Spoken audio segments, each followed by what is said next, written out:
यह सिर्फ शुरुआत है। क्या आप सच का सामना करने के लिए तैयार हैं? एक गांव जो शांत और सुकून से भरा था, अचानक खौफ के साए में घिर गया। हर शनिवार की रात अस्तबल से गायों और बछड़ों की चीख पुकार सुनाई देने लगी। गांव वाले सहमे हुए थे। एक रात 4 आदमी टॉर्च की रोशनी में अपने अस्तबल की ओर बढ़े। वहां उन्होंने जो देखा वह उनकी कल्पना से परे था। गांव की नई दुल्हन श्रुति, जो राजन की पत्नी थी, एक चुड़ैल का रूप धारण किए बछड़ों को नोच नोच कर खा रही थी। उनके खून से सने हाथ और उसकी तेज नजरें किसी शिकारी की तरह चमक रही थीं। चारों के रोंगटे खड़े हो गए। भागने की कोशिश में 3 तो बच गए, पर चौथा बदकिस्मत था। अगली सुबह उसकी लाश गांव के चौराहे पर लटकी मिली और उसका दिल गायब था। यह खौफनाक सिलसिला थमा नहीं। हर शनिवार की रात जानवरों की चीखें गूंजती और सुबह उनकी क्षत विक्षत लाशें मिलती। राजन को इस बात की खबर नहीं थी कि यह खौफनाक घटनाएं उसकी पत्नी के कारण हो रही थी।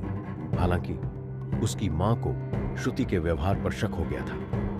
गांव में अमन नाम का एक युवक था। पूर्णिमा की रात उसकी मां ने उसे चेताया कि इस रात गांव में एक भयानक चुड़ैल घूमती है और हर बार किसी को अपना शिकार बनाती है। अमन ने इसे अंधविश्वास समझा और रात को ही शहर जाने का फैसला किया।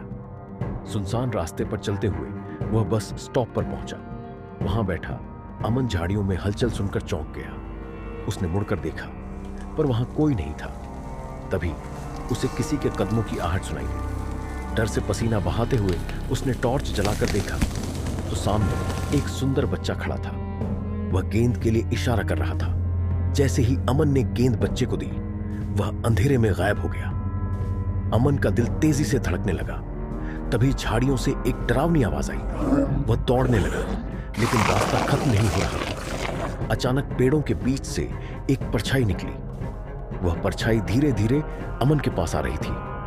अमन ने उसकी ओर देखा और डर से चीख उठा। यह वही 2 सिर वाली चुड़ैल थी। वह पेड़ से कूदकर चारों हाथों और पैरों से भागने लगी। अमन की चीखों ने पूरे जंगल को खामोश कर दिया। इस चुड़ैल का खौफ पूरे गांव और शहर में फैल गया। लोगों ने कहा कि वह जंगल में रहने वाले जानवरों को मार देती थी और कभी-कभी इंसानों को भी। शुभम और मनदीप नाम के 2 दोस्त जंगल के रास्ते से गुजर रहे थे। शुभम ने पेड़ों को बिना हवा के हिलते देखा। डरते हुए उसने मनदीप को इशारा किया, लेकिन मनदीप ने इसे नजरअंदाज कर दिया। थोड़ी देर बाद पेड़ों के ऊपर से 2 सिर वाली चुड़ैल दिखाई दी। शुभम और मनदीप भागने लगे। चुड़ैल पेड़ों से छलांग लगाकर उनका पीछा कर रही थी। अचानक वह पेड़ से कूदकर जमीन पर आ गई और दोनों हाथ पांव से भागते हुए उनका पीछा करने लगे। दोनों ने जैसे तैसे जंगल पार किया, लेकिन वह अनुभव उनकी यादों में डर के निशान छोड़ गया। शहर में शंकर नाम का एक अपाहिज लड़का रहता था। लोगों की बातें सुन सुनकर उसका दिल टूट चुका था। एक रात उसने जंगल के रास्ते जाने की ठानी। वह अपनी बैसाखी के सहारे चल रहा था कि अचानक चुड़ैल ने उसका रास्ता रोक लिया। शंकर ने अपनी कमजोरी को ताकत बनाकर चुड़ैल से सामना किया, लेकिन क्या वह बच पाया, ये कोई नहीं जानता। यह खौफनाक कहानियां गांव के हर कोने में गूंज रही थी।